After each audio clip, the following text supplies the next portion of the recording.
Students, नमस्ते। मैं मेघा लेकर के आ गई हूँ आपके लिए चैप्टर नंबर 5 का पार्ट नंबर 8 और मैं आप सभी लोगों का स्वागत करती हूँ अपने YouTube channel study with Megha Pathak पर।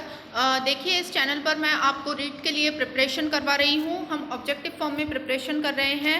ये चैनल जो न्यू कमर्स हैं उनके लिए भी यूज़फुल है और जो ऑलरेडी प्रिपरेशन कर चुके हैं वो अपने आप को यहाँ पर टेस्ट कर सकते हैं। ये पूरा मैटर मैं आपको टेस्ट सीरीज़ के थ्रू ही सॉल्व करवा रही हूँ। हम डायरेक्टली क्वेश्चंस डील कर रहे हैं। ऑब्जेक्टिव फॉर्म में मैं आपको सारा कोर्स जो है वो प्रिपेयर करवा रही हूँ। तो देखिए, चैनल बहुत ही यूज़फुल है सभी कैंडिडेट्स के लिए। तो प्लीज़ आप मेरे चैनल को सब्सक्राइब कर लें, वीडियो को लाइक करें, फ्रेंड्स के साथ शेयर करें और जो बेल आइकन है उसे आप प्रेस कर दें ताकि आपको नया नोटिफिकेशन टाइम पर मिल सके। तो देखिए, स्टार्ट करते हैं। चैप्टर नंबर 5 जो है वो हम लेकर के चल रहे थे। हिस्ट्री की मैं पूरी बुक जो है आपको कंप्लीट करवा चुकी हूँ। जिन फ्रेंड्स ने जो वो वीडियोस नहीं देखे हैं तो वो भी मेरे चैनल पर जाकर के वीडियोस देख लें। उसके अलावा बहुत कुछ है जो मैंने अपने चैनल पर डाला हुआ है।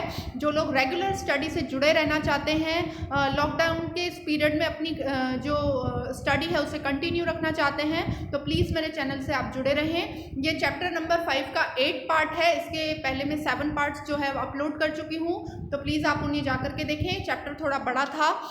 ये इस चैप्टर का लास्ट जो है पार्ट है। इसके बाद हम इस चैप्टर से जुड़े हुए एनसीईआरटी और राजस्थान माध्यमिक शिक्षा बोर्ड की बुक में पीछे के जो क्वेश्चंस हैं पाठ्य पुस्तक के और अन्य भी अगर कोई प्रश्न दे रखे हैं तो वो प्रश्न भी मैं साथ के साथ इसी में आपको सॉल्व करवा दूंगी इससे आने वाले नेक्स्ट वीडियो में। यानी कि ये जो चैप्टर है वो 9 पार्ट्स में कवर होगा हमारा पूरा। उसके बाद हम जो भी नेक्स्ट चैप्टर हमारे सिलेबस के थ्रू होगा वो हम डील करेंगे। तो चलिए स्टार्ट करते हैं। क्वेश्चन नंबर 1 है, ऊंचाई के साथ वायुमंडल की किस चीज में भिन्नता आती है? ए दाब, बी ताप, सी घनत्व या डी इनमें से कोई नहीं। तो देखिए, इसका जो आंसर है वो है सी घनत्व। आपको लग रहा होगा दाब और ताप भी तो हो सकता है, लेकिन ये सारे फैक्टर्स जो हैं ये दोनों फैक्टर घनत्व के ऊपर डिपेंड करते हैं। तो देखिए, इसमें कंपैरेटिवली मैंने आपको पहले ही बताया कि जो आजकल जो आंसर्स हैं वो कंपैरिजन के थ्रू हमको निकालने पड़ते हैं। कई बार आंसर तीनों या चारों भी सही होते हैं, लेकिन कंपेयर करके देखना पड़ता है कि कौन सा ज़्यादा सुटेबल है और वही जो है आंसर सही माना जाता है। तो इसका आंसर जो हो जाएगा वो हो जाएगा सी घनत्व। क्वेश्चन नंबर 2 है, ऊंचाई के साथ वायुमंडल में घनत्व ए बढ़ता जाता है, बी स्थिर रहता है, सी घटता जाता है या डी भिन्न भिन्न स्थिति होती है। तो देखिए, अभी मैंने आपको बताया था कि जो घनत्व है उसमें भिन्नता आती जाती है और वो किस तरीके से आती है। वो जैसे जैसे हम ऊंचाई की तरफ बढ़ते हैं जो वायुमंडल का जो घनत्व है यानी कि जो डेंसिटी है वो क्या होती है, कम होती चली जाती है। तो जो इसका आंसर आएगा वो हो जाएगा सी घटता जाता है। क्वेश्चन नंबर 3 है, घनत्व सबसे अधिक कहाँ होता है? ए गर्म स्थान पर, बी ठंडे स्थान पर, सी समुद्री तल पर या डी इनमें से कोई नहीं। तो देखिए, जो घनत्व है वो सबसे ज्यादा समुद्री तल पर पाया जाता है, तो इसका आंसर हो जाएगा सी समुद्री तल पर। क्वेश्चन नंबर 4 है, समुद्री तल पर घनत्व लगभग कितना होता है? 1000 मिलीबार, 750 मिलीबार, 1200 मिलीबार या 3000 मिलीबार। तो देखिए, इसका जो आंसर है वो है बी 750 मिलीबार।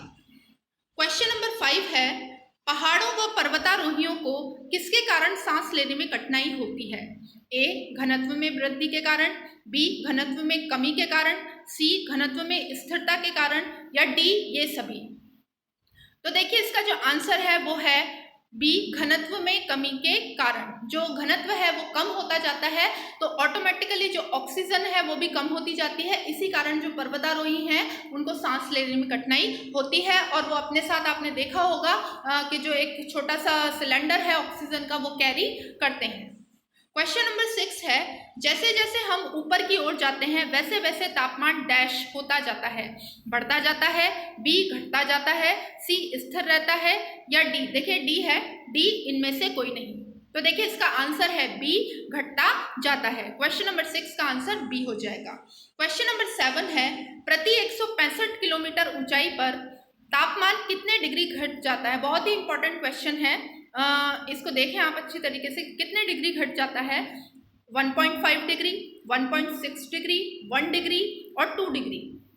देखिए, इसका आंसर सी हो जाएगा 1 डिग्री। प्रति 165 किलोमीटर ऊंचाई पर हम जैसे ही जाते हैं तो जो तापमान है वो 1 डिग्री घट जाता है। क्वेश्चन नंबर 8 है, पृथ्वी पर कौन दबाव डालता है? ए जलमंडल, बी स्थलमंडल, सी वायुमंडल या डी इनमें से कोई नहीं। तो देखिए इसका जो आंसर है वो हो जाएगा सी वायुमंडल। जलमंडल दबाव डाल ही नहीं सकता, स्थलमंडल तो खुद पृथ्वी को ही कहा जाता है। तो जो आंसर है वो सी हो जाएगा, वायुमंडल। क्वेश्चन नंबर 9 है, वायुमंडल का दबाव अलग अलग स्थान पर होता है। ए समान, बी अलग अलग, सी ए और बी दोनों या डी इनमें से कोई नहीं। तो देखिए इसका आंसर बी हो जाएगा, अलग अलग होता है। वायुमंडल का जो दबाव है सभी जगह पर अलग अलग होता है। अभी अभी मैंने आपको पढ़ाया था कि जो समुद्री तल है उन पर सर्वाधिक दबाव होता है और जो गर्म स्थान होते हैं उन पर सबसे कम दबाव होता है। ये मैंने आपको पढ़ाया नहीं था, लेकिन मैं आपको बता देती हूँ कि जो सबसे गर्म स्थान है वहाँ पर वायु जो है उसका दबाव सबसे गर्म होता है, सबसे कम होता है। क्वेश्चन नंबर 10 है, वायु किस दिशा की ओर बहती है? बहुत ही इंपॉर्टेंट क्वेश्चन है, अच्छी तरीके से आप इसको देखें। ऐसा क्वेश्चन जो कि एग्जाम में हम फेस कर सकते हैं, उसी स्टैंडर्ड का ये क्वेश्चन है। ए उच्च दाब से निम्न दाब की ओर, बी निम्न दाब से उच्च दाब की ओर, सी सभी जगह समान रहती है या डी स्थिर रहती है। देखिए इसका आंसर ए हो जाएगा, उच्च दाब से निम्न दाब की ओर। जो वायु है वो उच्च दाब से निम्न दाब की ओर बहती है और इसका रीजन मैं आपको बता देती हूँ कि जहाँ पर उच्च दाब होता है वहाँ पर वायु की सघनता ज़्यादा पाई जाती है, घनत्व ज़्यादा पाया जाता है, और जहाँ पर निम्न वायु दाब होता है वहाँ वायु कम पाई जाती है। तो जो खाली जगह है उसे भरने के लिए उच्च दाब से वायु निम्न दाब की ओर बहती है। तो इसी रीजन से जो वायु है वो उच्च दाब से निम्न दाब की ओर बहती है। क्वेश्चन नंबर 11 है, पवन किसे कहते हैं? ए स्थिर वायु को, बी गतिशील वायु को, सी ए और बी दोनों को या डी इनमें से कोई नहीं। तो देखिए इसका जो आंसर है वो है बी गतिशील वायु को। जो पवन है वो गतिशील वायु को कहा जाता है। क्वेश्चन नंबर 12 है, जीव मंडल में प्राणियों को कितने भागों में बांटा जा सकता है? ए 2 भागों में, बी 3 भागों में, सी 4 भागों में या डी ये सभी। तो देखिए जो जीव मंडल है उसमें प्राणियों को 2 भागों में बांटा गया है, जंतु जगत और पादप जगत। क्वेश्चन नंबर 13 है, जीव मंडल में प्राणियों को निम्न भागों में बांटा गया है। मैंने अभी अभी आपको बता दिया है कि जंतु जगत और पादप जगत 2 भागों में बांटा गया है। तो जो आंसर हो जाएगा वो हो जाएगा सी ए और बी दोनों। क्वेश्चन नंबर 14 है, पृथ्वी के तापमान में वृद्धि किस गैस के कारण हो रही है? A oxygen, B carbon dioxide, C argon या डी इनमें से कोई नहीं। तो देखिए आपको मैंने अभी अभी ऊपर वाले क्वेश्चंस में बताया था कि जो ऊपर वाले क्वेश्चन में नहीं लेकिन इसके पार्ट नंबर 7 में मैंने आपको बताया था कि जो कार्बन डाइऑक्साइड है वो ऊष्मा को अवशोषित करती है और इसीलिए जो पृथ्वी का ताप है वो बढ़ता है। तो जो इसका आंसर हो जाएगा वो हो जाएगा बी कार्बन डाइऑक्साइड।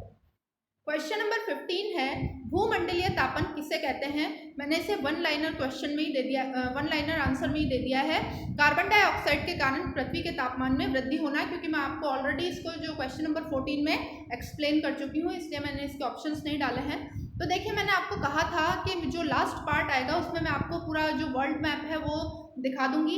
एनसीईआरटी के अंदर ये वर्ल्ड मैप दिया गया है, बहुत ही यूजफुल है, आपको पोजीशन याद रखने में अच्छा रहेगा, कौन सा महाद्वीप कहाँ है, कौन सा महासागर किस तरह का है, इसको याद रखने के लिए सबसे अच्छा तरीका है ये। देखिए अफ्रीका महाद्वीप से 3 रेखाएं निकल रही हैं, वो भी अपने को दिखाई दे रही हैं।